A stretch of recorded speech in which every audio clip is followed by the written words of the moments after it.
نحمده ونستعينه ونستغفره ونعوذ بالله من شرور أنفسنا ومن سيئات أعمالنا من يهده الله فلا مضل له ومن يضلل فلا هادي له وأشهد أن لا إله إلا الله وحده لا شريك له وأشهد أن محمدا عبده ورسوله يا أيها الذين آمنوا اتقوا الله حق تقاته ولا تموتن إلا وأنتم مسلمون يا أيها الناس اتقوا ربكم الذي خلقكم من نفس واحدة وخلق منها زوجها وبث منهما رجالا كثيرا ونساء واتقوا الله الذي تساءلون به والأرحام إن الله كان عليكم رقيبا يا أيها الذين آمنوا اتقوا الله وقولوا قولا سديدا يصلح لكم أعمالكم ويغفر لكم ذنوبكم ومن يطع الله ورسوله فقد فاز فوزا عظيما أما بعد فإن خير الحديث كتاب الله وخير الهدي هدي محمد صلى الله عليه وسلم وشر الأمور محدثاتها وكل محدثة بدعة وكل بدعة ضلالة وكل ضلالة في النار فعن ابن عمر رضي الله عنهما قال قال رسول الله صلى الله عليه وسلم بني الإسلام على خمس شهادة أن لا إله إلا الله وأن محمد رسول الله وإقام الصلاة وإيتاء الزكاة وصوم رمضان وحج البيت إن استطعت إليه سبيلا متفق علیہ۔ حاضرین جمعہ، خطبہ مسنونہ کے بعد صحیح بخاری اور صحیح مسلم کی ایک حدیث جو کہ ہمارے درمیان بہت مشہور حدیث ہے، آپ کے سامنے پڑھی گئی ہے۔ حدیث کے اندر اسلام کے ارکان کا ذکر کیا گیا ہے۔ عبداللہ ابن عمر رضی اللہ عنہما کہتے ہیں کہ اللہ کے رسول صلی اللہ علیہ وسلم نے فرمایا کہ اسلام کی بنیاد 5 چیزوں پر ہے۔ شہادت اللہ الہ الا اللہ، اس بات کی گواہی دینا کہ اللہ کے علاوہ کوئی حقیقی معبود نہیں، وَأَنَّ مُحَمَّدَ رسول اللہ، اور اس بات کی گواہی دینا کہ محمد صلی اللہ علیہ وسلم اللہ کے رسول ہیں، وَإِقَامِ الصَّلَاةِ، نماز قائم کرنا، وَإِيتَاءِ الزَّكَاةِ، زکوٰۃ دینا، وَصَوْمِ رمضان، اور رمضان کا روزہ رکھنا، وَحَجِّ الْبَيْتِ إِنِ اسْتَطَعْتَ إِلَيْهِ سَبِيلًا، اور بیت اللہ کا حج کرنا اگر وہاں تک پہنچنے کی طاقت رکھتے ہو تو۔ آخری جو رکن بتایا گیا وہ ہے حج بیت اللہ۔ آج کے خطبے کے اندر میں نے اسی کو موضوع کے طور پر انتخاب کیا ہے۔ حج کے حوالے سے مسجد کے اندر ہر سال اللہ تعالیٰ کے فضل و توفیق سے اس کے احکام اور اس کے طریقے کے تعلق سے ایک پروگرام مرتب کیا جاتا ہے۔ امسال میں الحمدللہ ابھی اتوار کو ہی یہ پروگرام مرتب کیا گیا۔ حج ایک انتہائی عظیم الشان عمل ہے۔ حج ایک ایسی عبادت ہے جس عبادت کے ذریعے سے ہمیں بے شمار نصیحتیں ملتی ہیں۔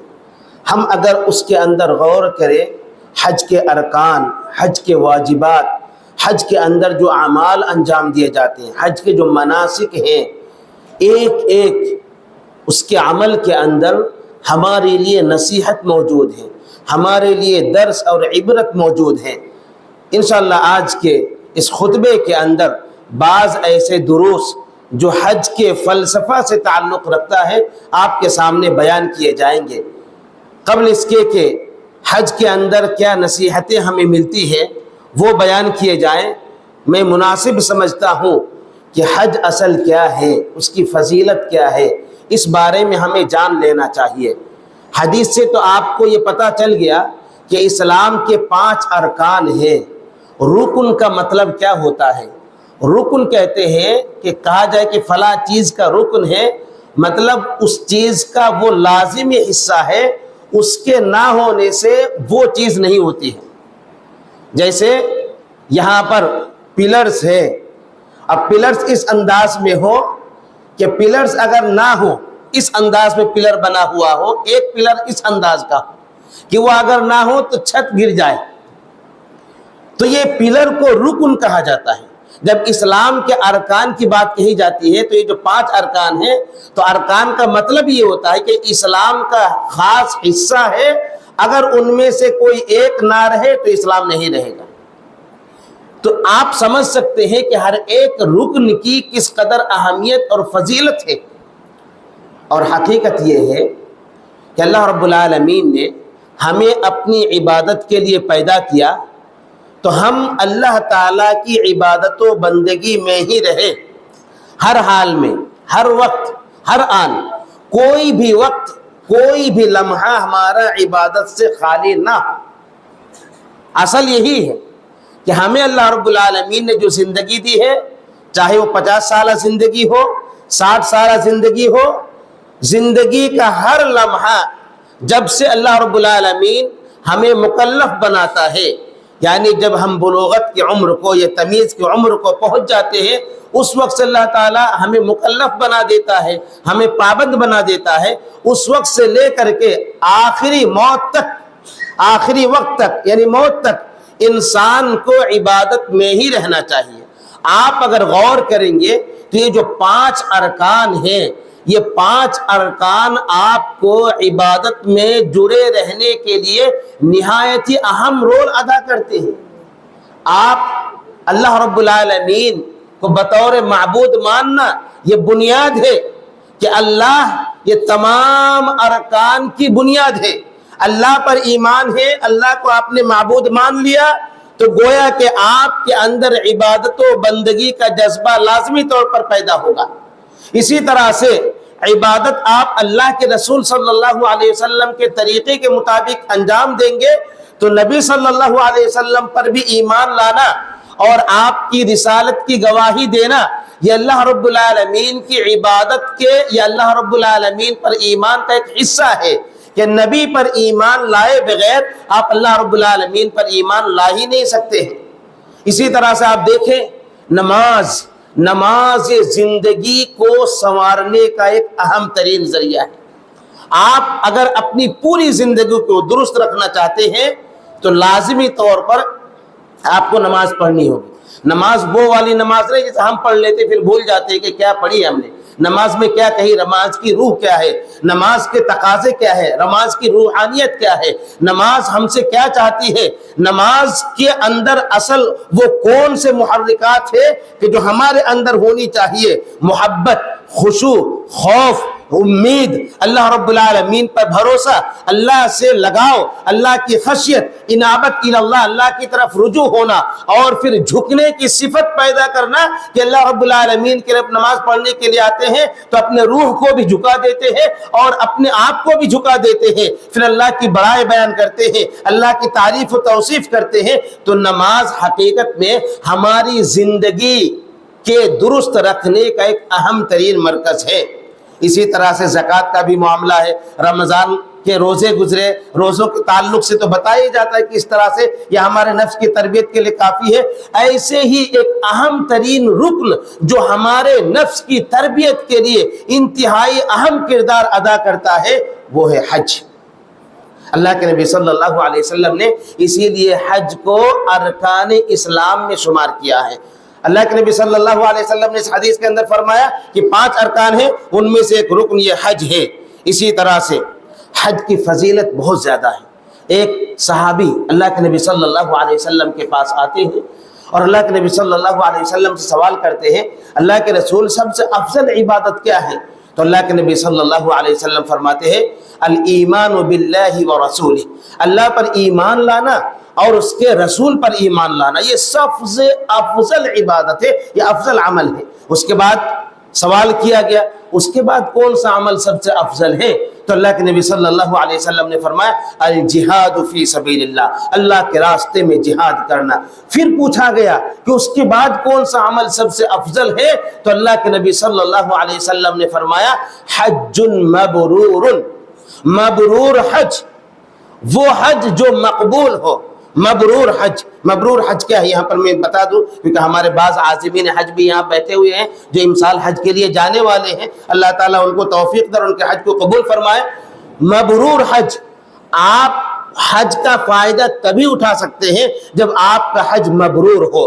مبرور حج کے لیے 5 شرطیں ہیں، اگر وہ 5 شرطیں پائی جائیں گی تب آپ کا وہ حج مبرور ہوگا، ورنہ نہیں ہوگا۔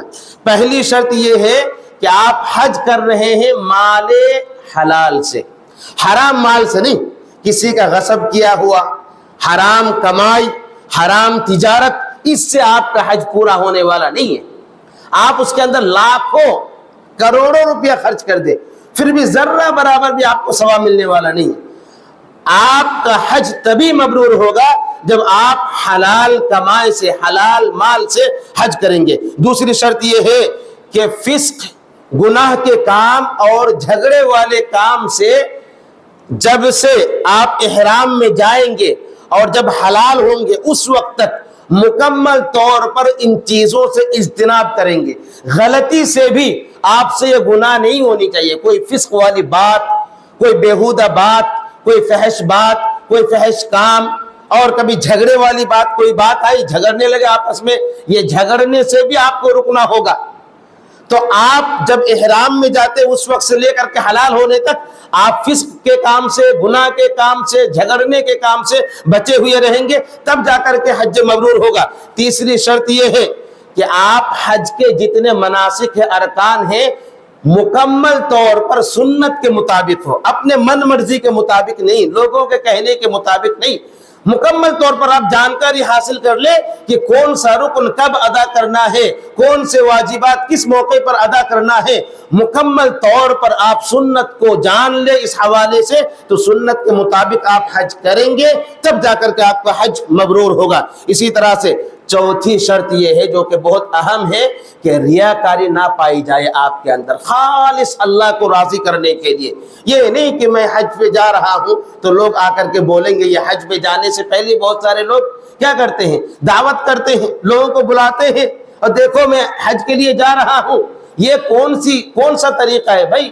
یہ سنت کا طریقہ نہیں ہے۔ آپ نے کبھی سنا کسی صحابی کے بارے میں کہ حج کو جانا ہوتا تھا اور انہوں نے دعوت کی؟ یہ غلط طریقہ آپ لوگ اپنائے ہوئے ہیں، یہ طریقے پر عمل نہیں کرنا ہے۔ ہاں، لوگوں سے ملنا جلنا ایک الگ بات ہے کہ لوگوں سے مل جل کر کے جائیں، یہ بھی ہے کہ لوگوں سے مل لیں، ان سے دعائیں لے لیں، ان کو دعا کرنے کے لیے کہیں، ایک صلہ رحمی کے طور پر، حالانکہ یہ بھی ضروری نہیں ہے، صلہ رحمی کے طور پر ہو سکتا ہے آپ چلے گئے اور آپ کا کوئی رشتہ دار ناراض ہو جائیں کہ دیکھو بھائی یہ گئے اور بتا کے نہیں گئے، اگر ملتے تو ہم کہتے ہمارے لیے بھی دعا کرنا۔ تو یہ رشتہ داری کو جوڑنے کے طور پر ضروری نہیں ہے، یہ حج کے کوئی یہ حق احکام میں سے نہیں ہے، بس آپ کا رشتہ ٹکا ہوا رہے اس وجہ سے آپ صرف ملنے جا کر کے، ورنہ آپ یہ جو دعوت کرتے ہیں یہ صحیح طریقہ نہیں ہے۔ کیا نماز بھی تو ایک اہم عبادت ہے؟ جمعہ پڑھنے کے لیے آپ لوگ آئے تو دعوت کر کے آئے کہ نہیں آئے؟ تو جمعہ پڑھنے کے لیے دعوت کر کے نہیں آئے، تو حج کے لیے جا رہے دعوت اس میں نہیں، طریقہ صحیح ہے، اللہ کے نبی صلی اللہ علیہ وسلم سے ثابت نہیں ہے طریقہ۔ اس وجہ سے ریاکاری والی بات جہاں آ سکتی ہے نا، وہ کام نہیں کرنا چاہیے، تو ریاکاری نہیں ہونی چاہیے۔ 5ویں شرط کیا ہے؟ یہ بہت زبردست شرط ہے اور بہت مشکل شرط ہے، اس پر عمل کرنا شاید کہ لوگوں پر، اور یہ اس طرف توجہ لوگوں کی شاید کی کم جاتی ہو یا پتہ ہی نہ ہو۔ اس کے بعد کی زندگی آپ کی درست ہونی چاہیے، یہ نہیں کہ حج کے لیے جانے سے پہلے آپ گناہ میں مبتلا تھے، فسق و فجور میں مبتلا تھے، جیسے ہی حج سے واپس آئے پرانی والی زندگی گزارنے لگے، تو آپ سمجھ لیں کہ آپ کا حج قبول نہیں ہوا۔ جیسے روزے کے بارے میں ہم کہتے ہیں نا کہ رمضان کے بعد کی زندگی آپ کی کیسی ہے تو آپ کا روزہ قبول ہوا کہ نہیں ہوا یہ بتا دے گی۔ ایسے ہی حج کے بعد آپ کا حج قبول ہوا کہ نہیں ہوا، حج کے بعد کی زندگی بتا دے گی کہ آپ کا حج قبول ہوا کہ نہیں ہوا۔ تو حج کے بعد کی زندگی صالحیت والی زندگی، ایسا نہیں کہ گناہ نہیں ہو سکتا، انسان ہونے کے ناطے گناہ تو ہو ہی سکتا ہے، لیکن آپ کی زندگی کے اندر ایک چینجنگ آنی چاہیے، ایک انقلاب آنا چاہیے، آپ کو نیکی کے کام میں بڑھ چڑھ کر کے حصہ لینا چاہیے اور گناہ کے کام سے بچنا چاہیے۔ البتہ انسان ہونے کے ناطے کبھی گناہ ہو جائے ایک الگ بات ہے۔ تو یہ 5 شرطیں ہیں، اگر 5 شرطیں پائی جائیں گی تو پھر آپ کا حج مبرور ہوگا، نہیں تو نہیں ہوگا۔ ان میں سے کوئی ایک شرط اگر نہیں پائی گئی تو پھر ایسی صورت میں آپ کا حج بیکار، آپ کا 5 لاکھ روپیہ، 10 لاکھ روپیہ، 15 لاکھ روپیہ یوں ہی ضائع ہو جائے گا، کوئی فائدہ نہیں ہوگا۔ اس کے علاوہ فضیلت میں جلدی میں بتا دیں تو حدیث پڑھے بغیر کوئی اگر حج مبرور کرتا ہے تو پھر ایسی صورت میں اس کے سارے گناہ معاف ہو جاتا ہے۔ یہاں تک کہا گیا حدیث کے اندر کہ وہ ایسے لوٹتا ہے جیسا کہ اس کی ماں نے اس کو آج ہی جنم دیا ہو۔ آپ ذرا سوچئے، ماں نے آج ہی جنا ہو، یعنی بالکل کوئی گناہ نہیں، مکمل طور پر گناہوں سے پاک صاف ہو جاتا ہے۔ ایک حدیث کے اندر اللہ کے نبی صلی اللہ علیہ وسلم نے فرمایا کہ جنت کے سوا کوئی اور بدلہ نہیں ہے حج کا، حج کا بدلہ اس کے سوا اور کوئی نہیں کہ اس کو جنت میں داخل کیا جائے گا۔ عورتوں نے خاص کر کے عائشہ رضی اللہ تعالیٰ عنہ نے کہا اللہ کے نبی صلی اللہ علیہ وسلم ہم جہاد میں جانا چاہتے ہیں لیکن جہاد میں ہمیں شریک ہونے سے منع کیا کہ ہم عورتیں ہیں، تو پھر جہاد کی فضیلت جو مردوں کو حاصل ہے ہمیں پھر کیسے حاصل ہو سکتی ہے؟ اتنی ساری فضیلت ہے جہاد کی۔ تو اللہ کے نبی صلی اللہ علیہ وسلم نے کہا کہ سب سے افضل جہاد تم لوگوں کے لیے حج ہے۔ تو آپ ذرا سوچئے کہ حج کی بے شمار فوائد ہیں۔ حج واقعی معنوں میں نصیحت کے طور پر دیکھیں آپ تو اس کے اندر بے شمار نصیحتیں موجود ہیں۔ آپ اگر غور کریں گے حج کے اندر تو حج ہمیں یہ درس دیتا ہے کہ ہم اپنے دل کے اندر روحانیت کے جذبے کو پروان چڑھائے اور مادیت کے جذبے کو مغلوب کر دے، یہ ہمیں حج بتاتا ہے۔ حج کا مطلب یہ ہے کہ آپ وہاں پر جا رہے ہیں اپنے نفس کی تزکیے کے لیے، گناہوں سے پاک صاف ہونے کے لیے، آپ بعد کی زندگی بہتر گزارے، صالحیت کے ساتھ گزارے، تقوی اور طہارت کی زندگی گزارے، اس لیے آپ حج کو جا رہے ہیں۔ اور تقوی و طہارت سے جو چیز روکنے والی ہے وہ آپ کی مادیت ہے۔ روحانیت کے مقابلے میں مادیت کیا ہے؟ یہ آپ کے پیسے ہیں، یہ آپ کے بنگلہ گاڑی ہے، یہ آپ کی کمائی ہے، آپ کا روزانہ مصروف ہو جانا، اللہ سے غافل ہو جانا، دنیا میں بدمست ہو جانا، یہی تو مادیت ہے۔ تو حج یہ سکھاتا ہے کہ آپ مادیت کے جذبے کو مغلوب کریں گے اور روحانیت کے جذبے کو غالب کریں گے۔ اور یہ کیسے ہوتا ہے؟ آپ سال بھر کماتے ہیں، یہاں تک کہ 2 4 5 سال میں آپ نے 5 لاکھ روپے جمع کیا، 10 لاکھ روپے جمع کیا، آپ کے پاس یہ جمع ہے، آپ کے دل کے اندر جذبہ آیا کہ مجھے اب حج کرنا چاہیے۔ آپ دیکھیں 10 سال کی کمائی آپ 10 15 20 دن کے اندر اللہ کے راستے میں لگا دیتے، کیوں؟ تاکہ یہ مادیت، یہ پیسے آپ کے پاس کوئی معنی نہیں رکھتا ہے، اصل معنی آپ کا روح اللہ رب العالمین کے یہاں پر پاکیزہ ترین ہو جائے، آپ کا عمل صالح ترین ہو جائے۔ اس وجہ سے آپ لاکھوں روپیہ خرچ کر دیتے ہیں تاکہ آپ کی زندگی کے اندر روحانیت پروان چڑھے۔ تو حج ہمیں یہ سکھاتا ہے کہ روحانیت کے جذبے کو ہمیں غالب کرنا چاہیے اور مادیت کے جذبے کو مغلوب کرنا چاہیے۔ جب آپ یہاں سے تیار ہو کر کے نکل پڑتے ہیں، اس کے بعد پھر آپ میقات میں پہنچتے ہیں۔ میقات میں پہنچنے سے پہلے آپ احرام کی تیاری کر لیتے ہیں، اپنے سارے لباس اتار دیتے جو سادہ لباس آپ پہنتے ہیں، گھر کے اندر الگ الگ لباس، کالے کپڑے کے لباس اور دیگر اور مختلف قسم کے سلے ہوئے لباس، سارے کے سارے مرد سارے کے سارے لباس کو اتار دیتے ہیں، سفید کپڑے میں آ جاتے ہیں۔ وہ 2 ہی کپڑے ہیں جو کفن کے کپڑے ہوتے ہیں، 2 کپڑے کہ ایک اوپر وہ بھی بغیر سلے ہوئے اور نیچے بھی بغیر سلے ہوئے۔ وہاں پر آپ منظر دیکھیں، سارے کے سارے لوگ ایک ہی یونیفارم میں، سارے کے سارے لوگ سفید کپڑے میں، یعنی آپ قبیلہ بھول جاتے ہیں، خاندان بھول جاتے ہیں، علاقہ بھول جاتے ہیں، آپ اپنی جو علاقائی ایک پہچان ہوتی ہے وہ بھول جاتے ہیں۔ سارے کے سارے لوگ مسلمان بن کر کے اللہ رب العالمین کے حضور حاضری دیتے ہیں۔ یہاں سے ہمیں یہ سبق ملتا ہے کہ ہم سارے کے سارے مسلمان متحد ہیں۔ ہمارا اگرچہ کہ جسم الگ الگ ہے لیکن ایک جسم کے مانند ہے۔ مثل المؤمنین فی توادہم وتراحمہم وتعاطفہم کمثل الجسد الواحد اذا اشتکى منہ۔ عضو تداعى له بالسهر والحمى کہ سارے کے سارے مومنین ایک دوسرے کے ساتھ رحم و کرم کرنے میں، ایک دوسرے کے ساتھ شفقت کرنے میں، ایک دوسرے کے ساتھ اچھا سلوک کرنے میں ایک جسم کے مانند ہے۔ اگر جسم کے کسی حصے کو کوئی بیماری لاحق ہو جائے تو دیگر حصے تکلیف سے اور بخار سے جوجھ رہے ہوتے ہیں، تو ایسے ہی اگر امت کے اندر کسی بھی فرد کو کوئی تکلیف ہو تو سارے امت کے افراد کے اندر وہ تکلیف آ جاتی ہے۔ کیوں؟ کیونکہ ہم ایک جسم کے مانند ہیں، اور یہ والی بات ہمیں حج کے اندر دیکھنے کو ملتی ہے۔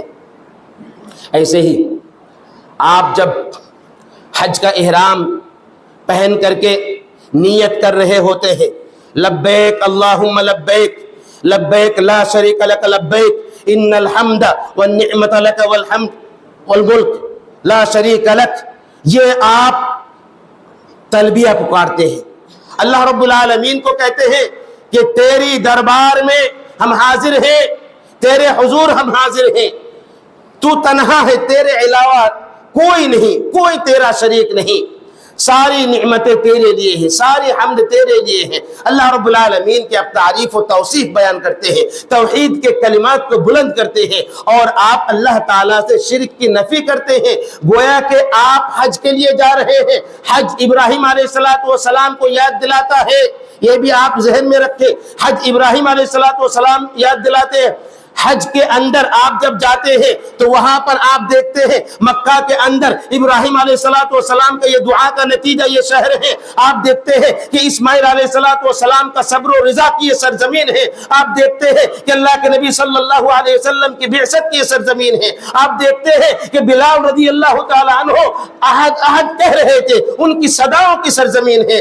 آپ آل یاسر کو یاد کریں، جن مکہ کی گلیوں کے اندر ان کے غریب ہونے کی وجہ سے ایمان لانے کی بنیاد پر یاسر رضی اللہ تعالی اور سمیہ رضی اللہ عنہما کو شہید کر دیا جاتا ہے۔ آپ ذرا سوچئے کہ اس سرزمین میں آپ جا رہے ہیں جنہوں نے توحید کے لیے اپنی جان کی بازی لگا دی۔ ابراہیم علیہ السلام نے اپنی پوری زندگی توحید کے لیے کھپا دی، بادشاہ کے سامنے سینہ سپر ہو گئے، کھڑے ہو گئے، تنہا آگ میں ڈال دیا، کوئی پرواہ نہیں، باپ سے لڑ پڑے، قوم سے لڑ پڑے، جب بات نہیں بنی تو وطن کو چھوڑ دیا، گھر کو چھوڑ دیا، ماں باپ کو چھوڑ دیا۔ کیوں جانتے ہیں؟ اللہ تعالیٰ کی توحید کو ثابت کرنے کے لیے۔ تو آپ اس وقت جب آپ تکبیر پکار رہے ہوتے ہیں، تلبیہ پکار رہے ہوتے ہیں، تو اس وقت گویا کہ اللہ رب العالمین کی توحید کی صدا کو بلند کر رہے ہوتے ہیں اور اللہ تعالیٰ سے شرک کی نفی کر رہے ہوتے ہیں۔ اس سے یہ بات معلوم ہوتی ہے کہ حج ہمیں یہ سکھاتا ہے کہ ہماری زندگی کے اندر توحید سب سے اہم ہونی چاہیے، ہماری زندگی کے اندر اس بات کی اہمیت زیادہ ہونی چاہیے کہ ہم صرف ایک اللہ رب العالمین کے بندے ہیں، ہم صرف اسی کی عبادت کرتے ہیں اور اس کا کوئی شریک نہیں، کوئی ہمسر نہیں، کوئی ہم پلہ نہیں، کوئی اس کا ساجدار نہیں۔ یہ ہم اعلان کرتے ہیں دنیا والوں کے سامنے۔ تو آپ جب پکار رہے ہوتے ہیں اس وقت آپ کے سینے کے اندر یہ صدا اٹھنی چاہیے۔ جب آپ عرفات کے میدان میں پہنچ جاتے ہیں، وہاں پر دیکھتے ہیں وقوف عرفہ، وہاں پر ہر حاجی کو ٹھہرنا ضروری ہے۔ وہاں پر آپ جاتے ہیں، سارے کے سارے لوگوں کو دیکھتے ہیں کہ ایک ہی لباس کے اندر لوگ ایسے مدہوش، تپتی ہوئی دھوپ ہے، انتہائی شدت کی دھوپ، اتنی دھوپ شدت کی کہ بہت سارے لوگ اپنی جان گنوا بیٹھتے ہیں دھوپ برداشت نہ کرنے کی وجہ سے۔ وہ جو ماحول ہوتا ہے، وہ جو منظر ہوتا ہے، وہ جو ہم قرآن میں پڑھتے ہیں کہ اللہ تعالیٰ تمہیں قیامت کے روز جمع کرنے والا ہے، سب کو قیامت کے روز سارے کے سارے انسان ایک ساتھ جمع ہونے والے ہیں۔ آپ حج کے اس مناظر کو دیکھیں، خاص کر کے وقوف عرفہ کا وہ نظارہ دیکھیں، وہاں آپ کو آخرت یاد دلاتی ہے۔ وہ چیز آپ کے اندر وہ بات آ جانی چاہیے کہ ایسے ہی ہم آخرت کے اندر جمع ہونے والے ہیں، اور پھر وہاں اللہ رب العالمین حساب و کتاب لینے والا ہے۔ اللہ رب العالمین کے حضور ہمارے اعمال کی پیشی ہونی ہے، تو باقاعدہ آپ کے دل کے اندر یہ بات آنی چاہیے کہ آخرت سا منظر یہاں پر آیا ہے، آپ کو آخرت یاد آ جانی چاہیے۔ تو حج ہمیں یہ سکھاتا ہے، حج ہمیں یہ سکھاتا ہے کہ حج کے اندر اپنے نفس کی تربیت کی جائے، اپنے غصے پر کنٹرول کیا جائے، اور اللہ رب العالمین کے حرام کردہ چیزوں سے ہم اپنے آپ کو روک لیں کہ حج کے اندر بعض ایسی چیزیں ہیں جو حلال ہے. اللہ نے کہا کہ جب تم احرام کی حالت میں رہو تو وہ چیزیں تمہارے لیے جائز نہیں ہے، حرام ہے وہ چیزیں. حلال ہونے کے باوجود بھی وہاں ہم نہیں جا سکتے، بیوی کے قریب نہیں جا سکتے، کسی درخت کو اکھاڑ نہیں سکتے، سلے ہوئے کپڑے نہیں پہن سکتے، آپ کسی جانور کو مار نہیں سکتے، شکار نہیں کر سکتے. اسی طرح سے آپ دیکھیں کہ وہاں پر آپ کے احرام کے وقت بہت ساری ایسی پابندیاں ہوتی ہے جو احرام کے باہر پابندیاں نہیں ہوتی ہے، وہ چیزیں آپ کے لیے حلال ہے. تو اللہ رب العالمین کے کہنے کی وجہ سے آپ جب حلال چیز سے رک سکتے ہیں، کیونکہ اللہ رب العالمین کے کہنے کی وجہ سے جن کو اللہ نے ہمیشہ کے لیے آپ پر حرام قرار دیا ہے، وہ حرام چیز سے آپ رک نہیں سکتے. یقینی طور پر ہمیں رکنا چاہیے. تو حج واقعی معنوں میں ہمیں بہت سارے دروس دیتے ہیں، بہت ساری نصیحتیں دیتے ہیں. ہمیں حج سے وہ نصیحتیں قبول کرنی چاہیے. یہ نہیں کہ صرف جو حج میں جا رہے ہیں ان کے لیے نصیحت ہے، بلکہ یہ جو بتایا گیا ہے ہمیں بھی یہ سوچنا چاہیے، سمجھنا چاہیے کہ حج کو ارکان اسلام قرار دیا گیا ہے. رکن کا مطلب یہی ہوتا ہے کہ ہماری زندگی کا ایک بہت اہم حصہ ہے، عبادت کا بہت اہم حصہ ہے، کہ عبادت میں سے بہت ساری عبادتوں کا وہ مرکز ہوتا ہے. اسی لیے آپ حج ایک عبادت کا مرکز ہے. آپ دیکھیں گے کہ ایام حج افضل ترین ایام میں سے، جو 10 دن ہوتے ہیں نا، یہ افضل ترین ایام میں سے ہے. ان ایام کے اندر روزہ بھی جمع ہو جاتا ہے، قربانی بھی جمع ہو جاتی ہے. ان ایام کے اندر حج کا عمل بھی جمع ہو جاتے ہیں. ان ایام کے اندر عرفہ جس کے وقوف کو لازمی قرار دیا گیا ہے اور حج کا لازمی حصہ قرار دیا گیا ہے، اس عرفہ کے اندر وقوف یہ بھی لازمی قرار، اس کو بھی ان ایام کے اندر داخل کیا گیا ہے. اسی طرح سے یوم عرفہ جس کی فضیلت بہت زیادہ اللہ کے نبی صلی اللہ علیہ وسلم نے بیان کی ہے، وہ بھی انہی ایام کے اندر آتے ہیں. تو آپ دیکھیں گے کہ حج کے اندر مختلف قسم کے اہم عبادتوں کو جمع کر دیا گیا. نماز بھی جمع، روزہ بھی جمع، وقوف عرفہ بھی جمع اور قربانی بھی جمع کر دیا گیا. تو اس وجہ سے یہ رکن انتہائی اہم ترین مرکز کی حیثیت رکھنے والا رکن ہے. تو ہمیں حج سے نصیحت لینی چاہیے. اللہ سے دعا کی جاتی ہے کہ اللہ رب العالمین ہم تمام لوگوں کو حج بیت اللہ کرنے کی سعادت سے سرفراز فرمائے. اللہ تعالی ہمیں بھی بیت اللہ کی زیارت کی توفیق نصیب فرمائے.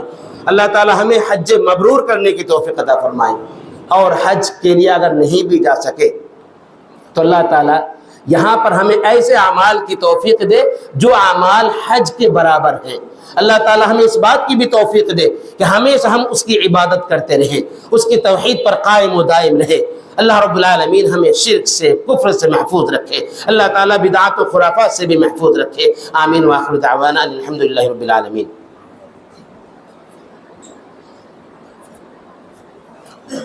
إن الحمد لله نحمده ونستعينه ونستغفره ونعوذ بالله من شرور أنفسنا ومن سيئات أعمالنا. من يهده الله فلا مضل له ومن يضلل فلا هادي له. وأشهد أن لا إله إلا الله وحده لا شريك له وأشهد أن محمدا عبده ورسوله. أما بعد فإن خير الحديث كتاب الله وخير الهدي هدي محمد صلى الله عليه وسلم وشر الأمور محدثاتها وكل محدثة بدعة وكل بدعة ضلالة وكل ضلالة في النار. أعوذ بالله من الشيطان الرجيم. إن الله يأمر بالعدل والإحسان وإيتاء ذي القربى وينهى عن الفحشاء والمنكر والبغي يعظكم لعلكم تذكرون. واذكروا الله يذكركم وادعوه يستجب لكم ولذكر الله أكبر والله يعلم ما تصنعون.